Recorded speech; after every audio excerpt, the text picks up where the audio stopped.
Welcome students. आज हम आपको चैप्टर 13 का जो सेकंड एक्सरसाइज है वो आज हम इसका क्वेश्चन आंसर करवाएंगे। तो पिछली वीडियो में हमने आपको एक्सरसाइज 13.1 यानी डायरेक्ट प्रोपोर्शन के बारे में हमने बताया था। ठीक है, जैसा कि आप देख पा रहे हैं चैप्टर 13 है डायरेक्ट इन्वर्स। तो इन्वर्स जो है इन्वर्स को हमने आज करवाएंगे और डायरेक्ट को हमने पहले क्लास में ही करवा चुके हैं। तो चलते हैं हम एक्सरसाइज अपना आज का जो एक्सरसाइज आप देख पा रहे हैं इन्वर्स प्रोपोर्शंस एक्सरसाइज 13.2। आज जो है हम इन्वर्स प्रोपोर्शन की बात कराएंगे। ठीक है, तो जैसा कि आप देख पा रहे हैं इन्वर्स प्रोपोर्शंस एक्सरसाइज 13.2। तो चलते हैं आज का हम अपना एक्सरसाइज को कंप्लीट कराते हैं। हमारे पास फर्स्ट क्वेश्चन है which of the following are in the inverse proportions. First है the number of workers on a job and the time to complete the job. Second the time taken for the journey and the distance travel in the uniform speed. Third, area of the cultivated land and the crop harvested. Fourth, the time taken for the fixed journey and the speed of the vehicles. Fifth है the population of the country and the area of the land per person. आपको इसे बताना ये है। ठीक है जैसा कि आप देख पा रहे हैं कि इसमें ये बताना आपको है कि ये जितने सारे क्वेश्चन नंबर 1 में दिए हुए हैं ऑप्शंस, क्या ये इन्वर्स प्रोपोर्शन में है या डायरेक्ट प्रोपोर्शन में है। ठीक है, तो इसी पे डिस्कस करना है। तो जैसे फर्स्ट में the number of the workers on a job and the time to complete the job, यानी कहा जा रहा है कि जो भी वर्कर्स है वो टाइम के अकॉर्डिंग वर्क को क्या कर रहा है, कंप्लीट कर रहा है। तो किस में ये होगा, आपको साफ साबित होता है as the number of workers increase the job will take less time to complete, hence they are the inversely proportion. Second है for more time more distance to travel, hence they are not inversely proportion. Third है more area of land cultivated more crop to harvested, hence they are not inversely proportion. Fourth है if a speed is increased it will take less time to complete the fixed journey, hence they are the inversely proportion. Fifth है if the population of the country increase then the area of land per person will be decrease, hence they are the inversely proportion. आपको लगता होगा कि sir कैसे बता दिए कि कौन इन्वर्सली प्रोपोर्शन में है। ठीक है, इसके लिए एक क्वेश्चन को जब पूरा हम 2-3 करेंगे तो आपको आसानी से समझ में आ जाएगी। ठीक है, क्वेश्चन नंबर 2 है in the television game show the prize money of rupees 1 lakh is to be divided equally among in the winners. Complete the following table and the find whether in the prize money give to an individual winner is directly और inversely proportion to the number of winners. इससे बताया गया है कि एक television game हो रही है जिसमें 1 लाख 1 लाख का जो है प्राइस है जिसको डिवाइड किया गया है इक्वल विनर्स को। उसको जो जीतने वाले रहेंगे विनर्स उसे सभी को इक्वली विनर्स घोषित की जाएगी। तो कंप्लीट द फॉलोइंग टेबल, आपको यहाँ टेबल दी जा रही है उसके अकॉर्डिंग। जैसा कि टेबल्स है number of winners 1 2 4 5 8 10 and 20। The prize each winners पर विनर्स को जो है जैसे नंबर ऑफ विनर्स 1 है तो उससे प्राइज इच विनर्स पड़ रहे हैं 1 लाख। ठीक है, 2 विनर्स को पड़ रहा है 50 लैक्स। तो 4 को कितना पड़ेगा, 5th को कितना पड़ेगा, 8 को कितना पड़ेगा, 10 को कितना होगा और 20 को कितना होगा, यही हमें फाइंड करनी है। वेरी इजी है, इसे फाइंड करना बहुत सिंपल्स है। इसे हम बताना चाहते हैं कि कैसे जो है। तो देखिए यहाँ पर number of winners the price of each winners भी दी हुई है। तो चलते इसका हम कैलकुलेशन करते हैं। तो इससे पहले मैं बता देना चाहता हूँ कि इसमें जो फार्मूला लागू होगी, ठीक है, जैसे कि पिछले क्लास में जो हमने जो फार्मूले का यूज कर रहे थे वह फार्मूला थी x1 upon x2 is equal to y upon y2। तो इसमें हमने क्रॉस कर रहे थे, याद होगा आपको, क्रॉस कर रहे थे। लेकिन यहाँ पर जो हम करने जा रहे हैं उसमें क्रॉस नहीं होगा, वह आपको डायरेक्ट में होते थे। हम इन्वर्स की बात कर रहे हैं। तो इन्वर्स जो होती है इसको हम इस तरह से फार्मूला में लिखेंगे x1 x2 सॉरी इसको अलग तरीके से लिखना होगा, x1 upon y1 is equal to x2 upon y2, इस तरह से लिखना होगा। तो इसमें जो फार्मूला बनेंगे x1 y1 is equal to x2 y2 होगा। ठीक है, याद रखिएगा इस चीज़ों को, वेरी सिंपल से। ठीक है,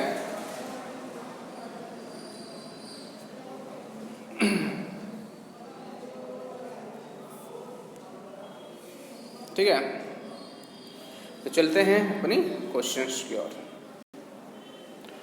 तो जैसा कि आप देख पा रहे थे ब्लैंक इसमें था, तो इसमें लेट कर लिया गया है A B C D E, इस तरह से कुछ हम जो है लेट कर लेते हैं।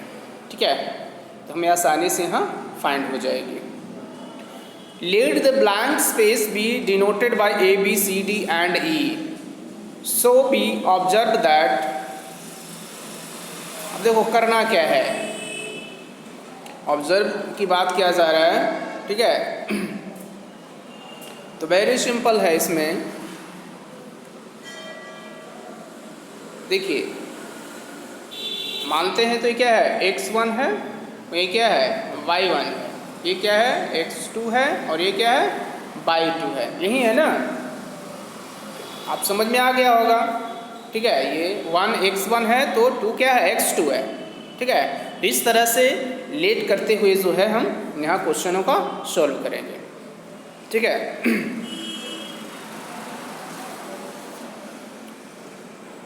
तो जैसा कि आप देख पा रहे हैं वहाँ पर लिखा हुआ था 1 अपॉन कितना था,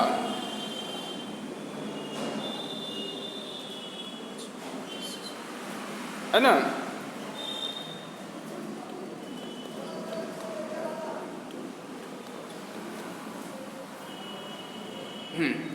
इज इक्वल टू क्या हो गया आपका 2 अपॉन,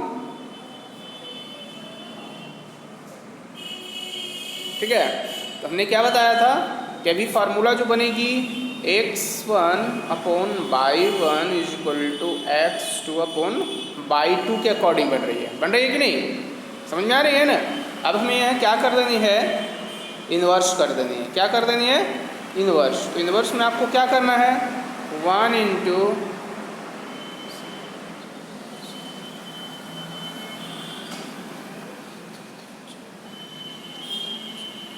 इज इक्वल टू कितना हो गया, 2 इंटू 5 क्या। तो जब मल्टीप्लिकेशन की जा रही है तो आपको कितनी आ रही है,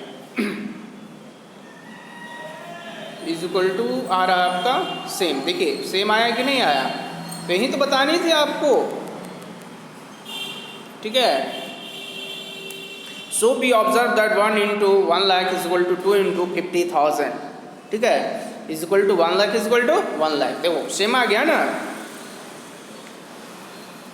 सेकेंड की अगर बात करते हैं, hence they are the inversely proportion 2 into 50,000 is equal to 4 into A. तो कैसे आया भाई, तो मैं बताना चाहता हूँ। देखिए हमने तो जो है ये दोनों को तो हमने कर लिया।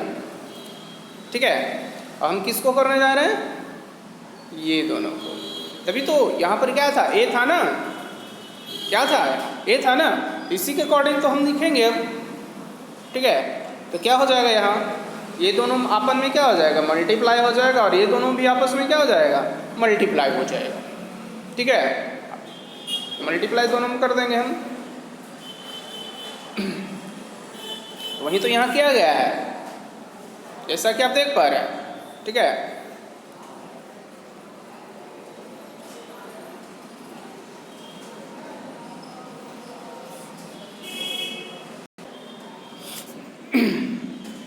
Hence they are inversely proportion. तब इसको इस तरह से लिख सकते थे ना, जैसा कि हमने बताया था आपको,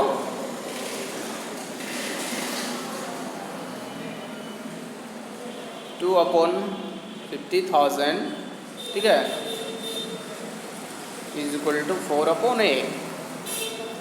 अभी आपस में मल्टीप्लिकेशन होगा ना, हमने भी बताया था जस्ट, ठीक है। तो वहीं तो यहाँ किया गया है, ठीक है। तो 2 into 50,000 is equal to 4 into A. तो हमें क्या फाइंड करना है, ए फाइंड करना है। तो ए इज इक्वल टू क्या हो गया, 2 इंटू 50,000 बाई 4। तो 2 2 ज़ा 4 हो गया, एंड 2 5 0 0 0, यानी आपका 25,000 आंसर आ गई ना। सेम अगर बात करें हम नेक्स्ट, अब कैसे होगा, किसके साथ होगा, तो हमने बताया अभी ना कि हमने जो है ये दोनों को किया, क्या ना। अब हम किसको कर देंगे, हम कर देंगे आपका ये, इसको और इसको ले लेंगे, ठीक है। वेरी सिंपल है, जैसा कि आप देख पा रहे हैं यहाँ ये देखिए वहीं क्या गया ना, 2 into 50,000 equal to 5 into B. तो बी फाइंड करना है, ठीक है। तो बी इक्वल टू क्या हो जाएगा, B equal to 2 into 50,000 by 5। ये कैंसिल हो गया 10,000 से, तो कितनी हो गया आपकी आंसर, 2 इंटू 1000, ठीक है, 10,000 ना, तो 20,000 आपकी आंसर आ गई, ठीक है। वेरी सिंपल है। नेक्स्ट है, अब हम किसके साथ करेंगे, तो देखिए मैं फिर बताना चाहता हूँ, अब जो है हमने कंप्लीट कर ली है इसे आपका ए भी हो गया है, बी भी फाइंड हो गया। अब हमारा सी नंबर में पहुँचना है, तो सी नंबर को कैसे कंप्लीट करेंगे, तो हमें जो है ये नंबर और ये नंबर्स जिसको हमने में सी लिया है, ठीक है, ये दोनों के साथ जो है इन्वर्स प्रोपोर्शन में लेनी है। तो सी में देख पा रहे हैं आप,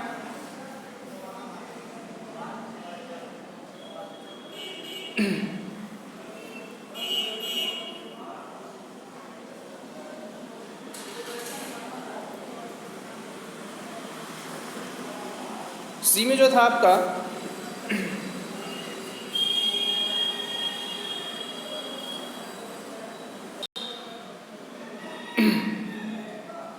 तो सी में आप देख पा रहे हैं यहाँ पे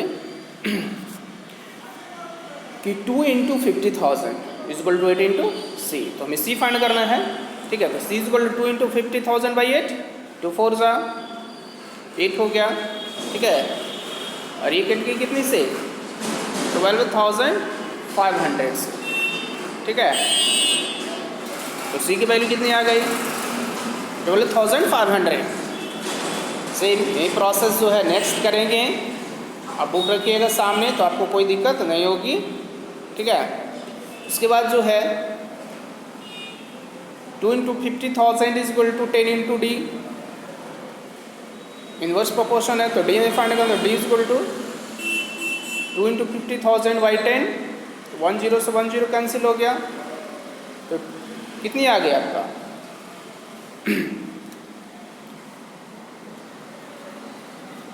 5,000 इंटू 2 इज इक्वल टू 10,000 आ गया। नेक्स्ट बात करते हैं लास्ट ई पोर्शन का जो है 2 into 50,000 is equal to 20 into E. तो हमें ई फाइंड करना है, तो E equal to 2 into 50,000 by 20, तो 1 0 से 1 0 कैंसिल हो गया, 2 से 2 कैंसिल हो गया, ठीक है। यानी कितना हो गया हमारा 5,000। तो अब हम टेबल को इस तरह से हम टेबल में देख सकते हैं, number the winners 1 2 4 5 8 10 and 20। The prize of equal winners, जब एक विनर्स था तो उसमें कितने जा रहे थे, उसमें जो है उसका इच विनर्स था कितने का। तो इस तरह से देख सकते हैं कि आपका ये टेबल भी कंप्लीट हो जाती है। नेक्स्ट क्वेश्चन नंबर 2 में हम चलते हैं। हमारे क्वेश्चन नंबर 3 है, sorry Rahman is making a wheel using spokes. We want to fix equal spoke is such as the way that in the angle between any pair of the consecutive spokes are equal. Help him by completing in the following table. आपका इसमें रहमान जो है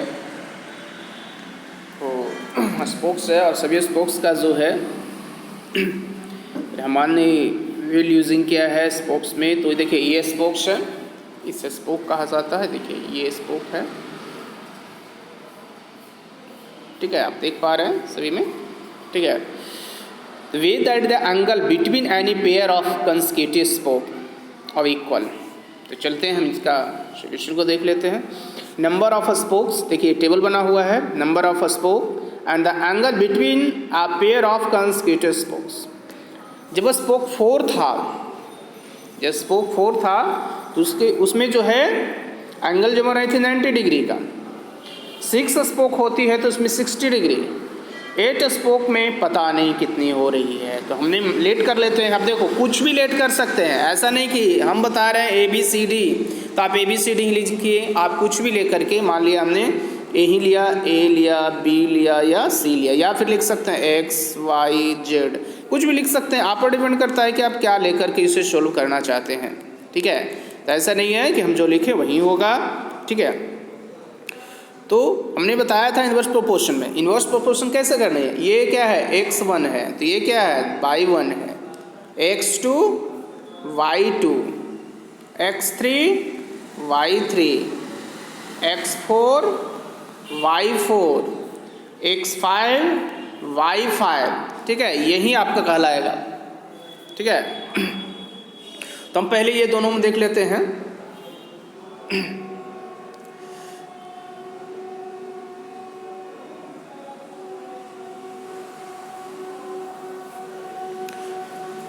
अब इसमें question first कह रहा है, are the number of spoke and the angle formed between the pairs of consecutive spoke in inverse proportion. Second, calculate the angle between a pairs of consecutive spokes on the wheel with 15 spokes. How many spokes will be needed if the angle between a pair of consecutive spoke is 40 degree. तो चलते हैं हम सभी का क्वेश्चनों का जो है solution करते हैं। तो जैसा कि हमने अभी टेबल देखा, टेबल में जिस तरह से बना हुआ है तो उसको हम लेट करते हैं। From the above table we observe that 4 × 90 = 6 × 60। देखो इसमें टेबल में बताए थे अभी, जस्ट हमने बताया था कि टेबल जो है लेट करते हैं अगर हैं तो क्या है x1 है, तो ये क्या है y1 है, x2 है तो y2 है। तो पहले देख लेते हैं इन्वर्स में है या नहीं है, ठीक है। तो इन्वर्स में क्या करते हैं हम, ऐसा ही करते हैं ना, ठीक है। तो क्या होगा यहाँ फार्मूला क्या बनेगा, x1 y1 = x2 y2, ठीक है। इसी फार्मूला के अकॉर्डिंग जो है हम यहाँ पर जो है अभी सॉल्यूशन करेंगे, ठीक है। तो हम देखते हैं इन्वर्स प्रोपोर्शन में पहले है या कि नहीं। तो देखो इस तरह से मल्टीप्लिकेशन होता है, पता है आपको, है ना। तो कितना हो गया 4 × 90 डिग्री = कितना हो जाएगा 6 × 60 डिग्री, ठीक है। तो कितनी हो गई 360 डिग्री = 360 डिग्री, क्या हो गया ना। तो यही तो बताना था। From the above table we observe that 360 degree = 360 degree. Thus in the two quantities are inversely proportion, let the blank space be denoted by ABC and ABC। जो ब्लैंक स्पेस था उसको हमने वहाँ लेट कर लिया, ABC कर लिया, ठीक है। तो चलते हैं हम अपनी क्वेश्चंस का थोड़ा सा फिर से देखते हैं, एक बार रिवर्स करके देखते हैं कि भाई हमको क्या करना है इसमें, ठीक है। तो इन्वर्स प्रोपोर्शन की बात कर रहे हैं ना।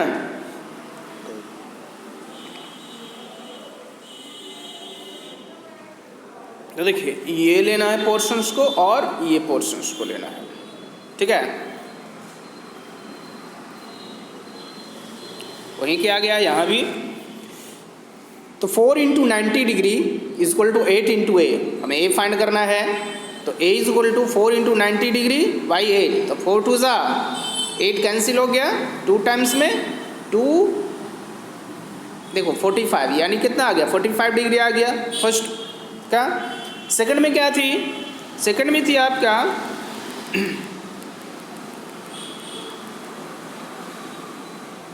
कि 4 into 90 degree is equal to 10 into B. मैं क्या फाइंड करना, बी ना, तो B is equal to 4 into 90 degree by 10, तो 1 0 से 1 0 कैंसिल हो गया, 9 4 जा 36, देखिए 36 आंसर आ गई। फिर नेक्स्ट था 4 into 90 degree is equal to 12 into C, ठीक है, हमें सी फाइंड करना, तो C is equal to 4 into 90 degree upon 12, तो 4 3 जा 12 हो गया, यहाँ 33 जा 90, देखिए 30 डिग्री आ गई। तो इस तरह से जो है हमारा यहाँ टेबल जो है कंप्लीट हो जाती है। तो hence the required table is number of spokes and the angle between pair of the consecutive spokes.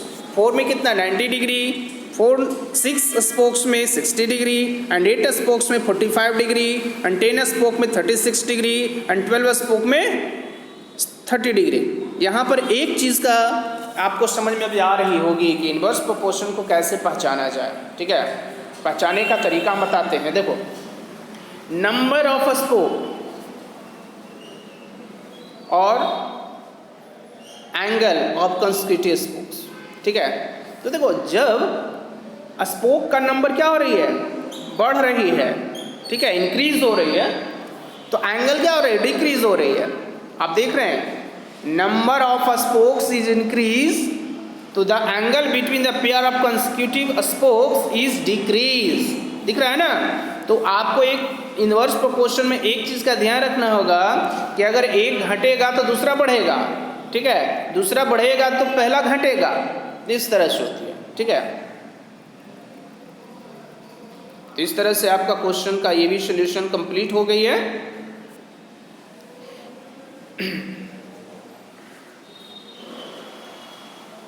अब जो है आपका ऑप्शन जो था उसका हमें आंसर देनी है। तो पहला का था yes they are in inverse proportion, ये इनवर्स प्रोपोर्शन में है। सेकंड में था if the number of spoke is 15, जब 15 होती है तो देम, तो जब 15 हो रही है स्पोक्स तो कितने डिग्री का बनाएगा। तो हमें आसानी से इसे फाइंड कर सकते हैं कि 4/90 इज इक्वल टू 15/x, ठीक है। ये दोनों में आपस में मल्टीप्लिकेशन और ये दोनों में आपस में मल्टीप्लिकेशन, तो 4 into 90 degree is equal to 15x। हमें फाइंड क्या करना है, x ना, तो x इज इक्वल टू क्या हो जाएगी, x इज इक्वल टू हो जाएगी 4 इंटू 90 डिग्री अपॉन 15। 6 टाइम में कैंसिल होती है, यानी कितना आ गया हमारा 4 इंटू 6 24, कितना आ गया 24। तो देखिए यहाँ पर 24 आंसर आ गई ना, ठीक है। थर्ड में हमें बताई गई थी, क्वेश्चन नंबर थर्ड में हम देखते हैं जब, तो थर्ड में बोला गया था how many spokes will be needed in the angle between the pair of consecutive spokes is 40। जब 40 डिग्री हो रही है तो उसका स्पोक कितना होता है, ठीक है। देखो वेरी इजी है, वही बातें को ही रखनी है, ठीक है। तो यहाँ क्या था 4/90 थी, है ना, तो is equal to y upon कितना हो जाएगा 40। तो इसमें भी हम क्या कर लेंगे, आपस में इन्वर्स को मल्टीप्लिकेशन कर लेंगे, तो 360 इज इक्वल टू 40y, तो y इज इक्वल टू हो गया 360/40, कैंसिल हो गया, ठीक है। कितना आ गया 9, यानी 9 स्पोक हो जाएगा, ठीक है। तो वहीं y is equal to 9 spoke, thus in the required number of spoke is equal to 9, ठीक है। नेक्स्ट क्वेश्चन हमारे पास आ रहे हैं, ठीक है, यह है 4। If a box of sweets is divided among 24 children they will get 5 sweets each, how many will it's get in the number of the children is decrease by 4, ठीक है। देखिए नंबर ऑफ चिल्ड्रन हो गया, solution आपको यहीं से start होती है, ठीक है, यहीं से सॉल्यूशन स्टार्ट होती है। नंबर ऑफ चिल्ड्रन हो गया, नंबर ऑफ स्वीट्स हो गया। कहा गया है, देखिए क्वेश्चन में बताया गया था कि 24 चिल्ड्रन था, तो उसमें कितने स्वीट्स 5 स्वीट्स था, ठीक है। उसके बाद how many will each get if the number of the children is decrease by 4। अब कह रहा है कि चिल्ड्रन कितना, 4 चिल्ड्रन क्या हो रहे हैं, घट रहे हैं ना, 4 चिल्ड्रन घट रहे हैं। तो हम इस तरह से इसको तो लिख सकते हैं ना, 24 - 4, यानी कितना अब हमारे पास चिल्ड्रन बच गए, 20 चिल्ड्रन हो गए। तो 20 जब चिल्ड्रन हो रहा है तो नंबर ऑफ स्वीट्स फाइंड हमें करनी है। तो हमने लिखा कि हमने क्या लिखा, ए यहाँ पर हमने ले लिया, लेट कर लिया, ठीक है। वेरी सिंपल है, ये कंप्लीट जब टेबल आपकी हो जाती है तो आपको सोल्यूशन करना वेरी सिंपल हो जाता है, ठीक है। तो जैसे कि अभी हमने फार्मूला बताया था, कौन सी फार्मूला अप्लाई करनी, ये क्या है, x1 है तो ये क्या है, y1, ये जो है x2 है तो ये क्या है, y2 है, ठीक है। इसका क्या लिखेंगे हम, x1 × y1 = x2 × y2, ठीक है। ये फार्मूला यूज करते हैं ना। तो B observe that on increase in the number of children number of sweets got by each will be less, so they are inverse proportion, x1 × y1 = x2 × y2, where x1 = 24 and y1 = 5, x2 = 20 and y2 = 8, जो हमने late किया है। तो जब हम देखते हैं कि हमारे पास जो टेबल बना वो इस तरह का बना, ठीक है। 24 अपॉन कितना हो गया, 5 = 20/a, तो 24 × 5 = 20a, तो a = 24 × 5/20, ठीक है। 20 होगा ना यहाँ, 4 टाइम में एंड 6 4 यानी कितना हो गया हमारा, इसमें जो हमारा आंसर आ गई 6 आ गई ना, देखिए 6 आई ना, hence the required number of sweets is 6 हो जाएगा, ठीक है। क्वेश्चन नंबर 5 है, a farmer has enough food to feed 20 animals in his cattle for 6 days, how long will the food last in there were 10 more animals in his cattles. तो चलते इसका भी जो है हम एक टेबल तैयार करते हैं। तो जैसा कि आप देख पा रहे हैं, the number of animals increase हो रही थी, then it will take favor day to last. The two quantities are the inverse proportion, number of the animals and number of days, ठीक है। और इसमें इंक्रीज हो रही थी एनिमल्स में 10 का, ठीक है। तो जैसा कि आप देख, number of the animals and number of the days, ठीक है। क्वेश्चन में भी ये लिखा हुआ है।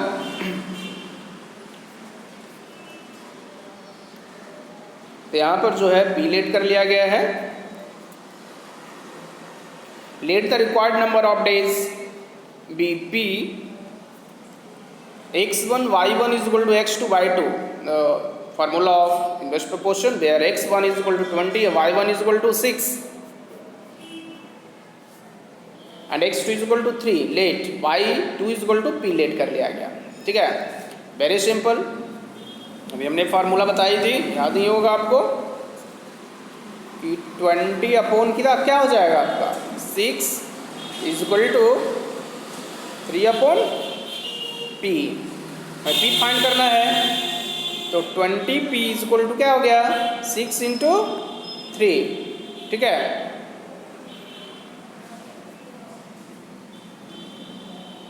वन मिनट,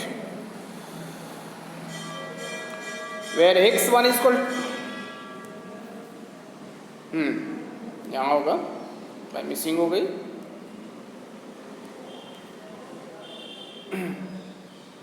तो देखो यहाँ पर आप देख पा रहे हैं 20 × 6 = 30 × p, तो हमें p फाइंड करना है। तो p = क्या हो गया, p = 20 × 6/30, 1 0 से 1 0, 3 2 जा 6 और 2 2 जा 4, यानी हमारा क्या आ गया, 4 आ गया ना। Hence the required number of days is equal to 4। Next question हमारे पास है 6, a contractor estimate that 3 persons will require just Minder's house in 4 days if the use of 4 persons instead of 3 how long should they take to complete the job. देख लेते इसका भी table जरा। If the number of persons is increase it will take less number of days to complete the job, thus the two quantities are the inverse proportions. किसमें है? Inverse proportion में है। तो चलते हैं, नंबर ऑफ पर्सन 3 and 4 था, number of days 4 and k let कर लिया गया, ये लेट किया गया है, ठीक है। तो let the required number of days be K, तो x1 y1 is equal to x2 y2। तो देखो यहाँ पर क्या करना है, मल्टीप्लिकेशन आपस में करनी है इसको आपस में, ठीक है। तो 3 × 4 इज इक्वल टू 12, ठीक है। तो k में फाइंड करना था, तो k इज इक्वल टू क्या हो गया 12/4, यानी 3 डेज में वो कंप्लीट कर लेता है, ठीक है।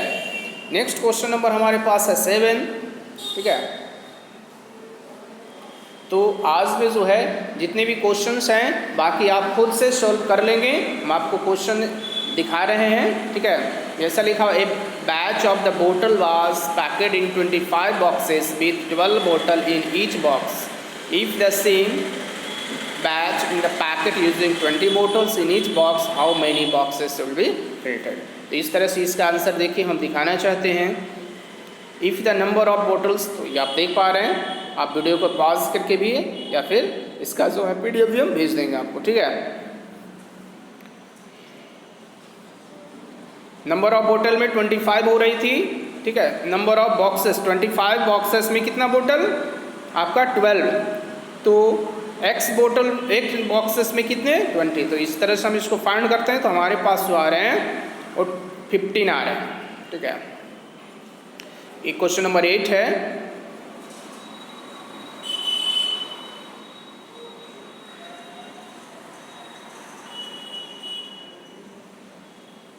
Number of machines, number of days, इसमें 49 आई, 9 का है। इस तरह से आप टोटल क्वेश्चन का सॉल्यूशन खुद से कर लेंगे। Thank you.